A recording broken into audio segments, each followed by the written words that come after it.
kabigatan sa buhay kapag minsan yung ilaw mo ay namamatay.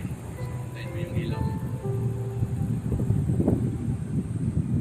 Dahil mayroon kang asawang maganda, bukod sa maganda, at nakakilala sa Panginoon, gagamitin si Joy para ang iyong nanghihinang pananampalataya upang sumigla muli. Ayan.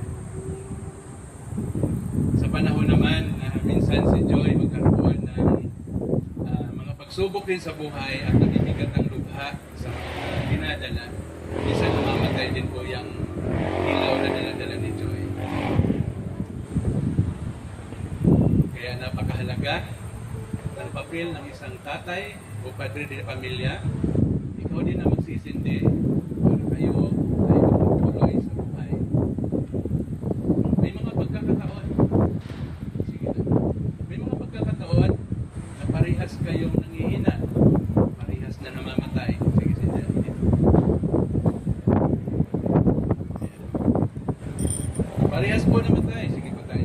Ang inyong mga ilawan, bukod sa may mga ninong at ninang kayo na pupuntahan, mayroon kayong isang Diyos na kailanman, kahit ang kandilang ito ay namamatay, mayroon po tayong Diyos na kailanman ay hindi namamatay ang kanyang ilaw. Amen po ba?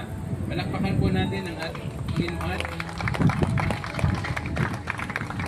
Sige po, bago tayo magpatuloy, isa rin po sa mahalaga sa pagtitipong ito na bago kayo lumagay sa isang tahimik nga ba?